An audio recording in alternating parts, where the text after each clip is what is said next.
Fermín, te preguntaba acerca de los nuevos sujetos criminales y las nuevas formas que ha adquirido el delito en Venezuela. ¿Qué nos puedes decir? Vamos a hablar primero de las personas naturales. Tenemos una delincuencia cuya persona natural mayoritariamente es del sexo masculino, menor a 25 años, muy ligado a las drogas ilícitas, muy ligado al delito violento, en donde el medio de comisión del delito primordialmente es el arma de fuego. Este tema representa el 86% de los delitos en Venezuela. Un hombre joven armado, dedicado, por lo tanto, a delito violento. Y esto constituye una nueva generación de delincuentes. Tenemos una nueva casta de delincuentes en Venezuela que coloquialmente le hemos llamado los cocosecos, haciendo un símil con el fruto.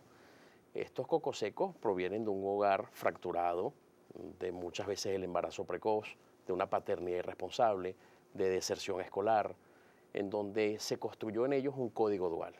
El código clásico de cualquier delincuente de la historia de la humanidad, que es hacerse de algo ajeno, en el menor tiempo posible, con el menor riesgo, y el nuevo código que es el respeto.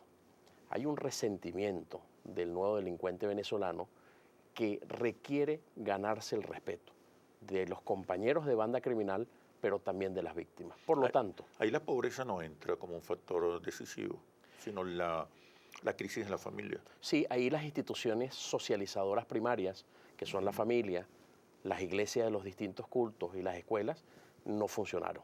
La familia, por diversas razones de política pública, de diversos factores sociales, el tema de la escuela no pudo absorber a ese niño irregular, y las iglesias de los distintos cultos que han perdido presencia en la sociedad. Sin esas tres instituciones socializadoras primarias, solo quedaría un muro de contención adicional, que es el Estado, el poder público, previniendo, y también falló. Entonces, este grupo de jóvenes no tuvieron a ninguna institución, ni social, ni pública, que pudiera atraparlos a tiempo y guiarlos por buen camino.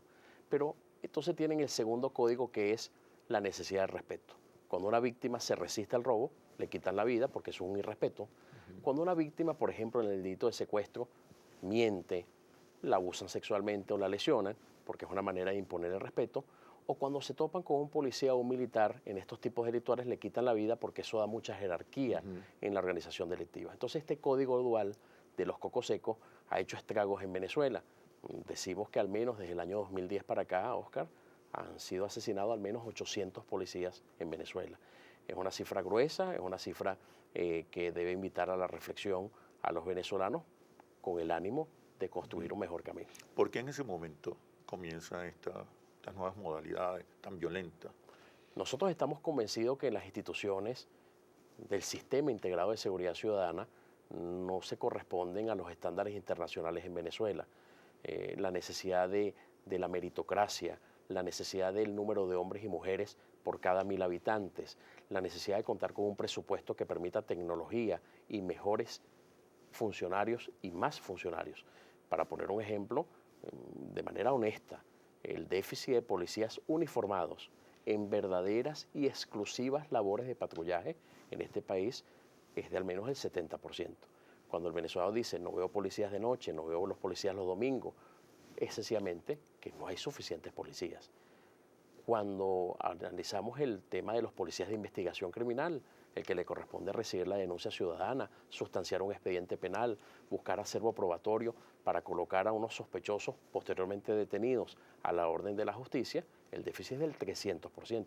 Y esto solo en el tema de personas, sin hablar de el retardo tecnológico que tienen solo dos instituciones del Sistema Integrado de Seguridad Ciudadana, que es la Policía Uniformada y la Policía de Investigación Criminal. La corrupción policial, que para los venezolanos es el factor significativo del auge delictivo. Sobre ese tema lo que hay que decir es que los policías en Venezuela son venezolanos y los venezolanos nos hemos corrompido. Los estudios de Transparencia Internacional nos ubican dentro de los 15 países más corruptos o menos transparentes de todo el globo terráqueo. Entonces creo que los venezolanos nos hemos alejado de los valores morales, nos hemos alejado de las buenas costumbres, nos hemos alejado del respeto a las leyes y a la autoridad.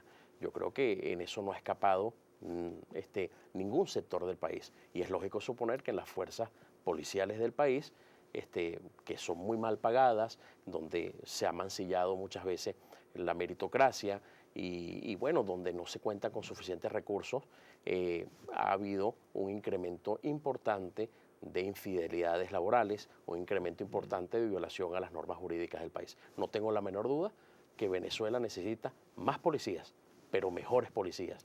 Y para ello esa labor del policía en Venezuela tiene que reivindicarse, como seguramente la labor del educador, que es pieza fundamental en el progreso y bienestar, y la labor de, por supuesto, el médico, que es el gran curador de la salud. ¿El perfil de ese nuevo policía cuál sería? Nosotros estamos pensando que en materia de policía e investigación criminal tenemos que desechar la tesis de los bachilleres. No tiene sentido, visto la experiencia de otros países, que alguien que quiera aspirar a ser funcionario del 6CPC se le reclute siendo bachiller. Ya hay que dejar eso a un lado. El 6CPC tiene que reclutar profesionales, físicos, químicos, biólogos, matemáticos, abogados, contadores, en fin, antropólogos, pero profesionales de una buena vez para que vayan a una academia de investigación criminal a terminar de tener unos conocimientos proyectados hacia la labor de investigación. Yo creo que ese sería un cambio sustancial en la policía científica, pero para reclutar profesionales, toda la jerarquía socioeconómica de la institución tiene que modificarse. Hay muchos jóvenes que soñarían con ser un pesquisa, trabajar en ciencia forense, trabajar en criminalística, les encantaría. Jóvenes profesionales, pero necesitan también saber que hay un futuro de meritocracia, un futuro de buenos sueldos, de buena protección socioeconómica, que hoy día no es posible. Represión, prevención, ¿cuál es el balance ideal para combatir el delito? Vista la situación en que se encuentra Venezuela en el día de hoy, visto el gran auge delictivo que hay en Venezuela, visto los tipos delictuales que son violentos, yo creo que las políticas públicas tenemos que trazarlas en las tres modalidades lógicas. Al corto plazo, en la lucha contra el crimen y la violencia, estaríamos hablando de 4 años, mediano plazo 8 años y largo plazo 12 años. Yo creo que una política a corto plazo tiene que ser una política de represión dentro del ámbito legal.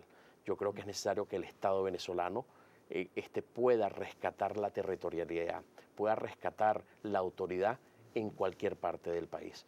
En donde funcionan los microestados que han nacido y han crecido en el siglo XXI, tienen que ser desmontados. Demostrarle a los venezolanos que no hay intocables, demostrarle a los venezolanos que todos tienen que cumplir la ley, que el Estado sea el primero en dar el ejemplo, que los gobernantes sean los primeros en modelar una conducta de buenas costumbres, de convivencia ciudadana, de paz y de respeto, y de allí permear esa conducta. Pero el ciudadano necesita saber que los intocables van a ser sometidos. Y no conozco, sinceramente, Oscar, no conozco ninguna política pública contra el crimen y la violencia en países que vivieron o viven situaciones similares a Venezuela, que no parta por una política dentro del ámbito legal, pero con mucha fuerza, con mucha mano justa contra el crimen y la violencia, porque el ciudadano no puede perseguir a los delincuentes. Para darte un pequeño ejemplo, en este momento hay 2.000 personas solicitadas por los tribunales de justicia en el país, la mayoría por delitos violentos, según el informe del Ministerio Público. ¿Qué política pública hay para capturar inmediatamente a esas 2.000 personas que seguramente tienen como oficio el delito, viven del delito todos los días y están dañando a la gran familia venezolana? A esas personas hay que capturarlas, a esas personas hay que someterlas, a esas personas hay que colocarlas a la orden de la justicia porque se encuentran contumaces, rebeldes procesales. Pero por otro lado, tenemos un conjunto de delincuentes invictos que tenemos que capturar, pero se sienten con una patente de corso. Hablo de un conjunto de microestados que tienen que ser desarticulados si queremos un país de progreso, de bienestar, de paz. Las cárceles también se han convertido no en centros de recuperación, sino en centros de activación del delito. Nosotros creemos que eso es uno de los microestados que existe en el país. Le hemos llamado la República de los Pranes. Al menos dominan el 70% del sistema penitenciario venezolano, según los estudios que aportan los penitenciaristas, a los cuales nosotros consultamos. Y lamentablemente los Pranes no solo tienen una influencia dentro de los muros carcelarios, sino han también permeado parte del tejido social. Ya es visto algunos fenómenos delictivos que pertenecen a la cultura carcelaria, desmembrar cuerpos humanos. Vimos una ola de homicidios en el año 2014 donde estaba presente la figura de la cultura carcelaria. El tema, por supuesto, de las fiestas pagas en las barriadas, eso es propio de la pernota judicial.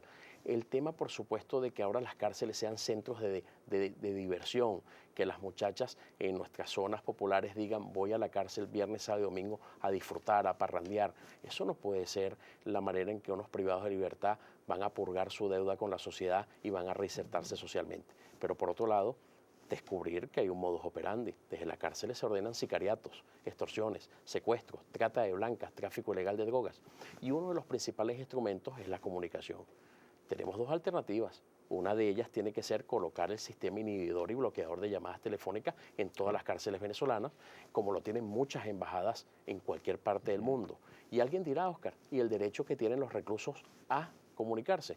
Usted, como Estado, es dueño de CanTV, colóquele teléfonos públicos en las cárceles que antes de que se emita la llamada, salga una grabación que diga esta llamada se produce en la cárcel tal y a la mitad de la conversación vuelva a salir esa grabadora y al final. Con eso se elimina mucho las extorsiones y una limitación de duración de la llamada.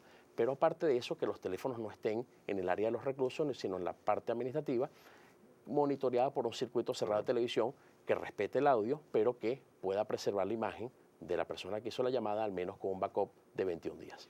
La situación es grave. Hay una guerra prácticamente en Venezuela. ¿Cuál puede ser el rol de las Fuerzas Armadas en esta confrontación contra el delito? Pero la respuesta me la da después del corte.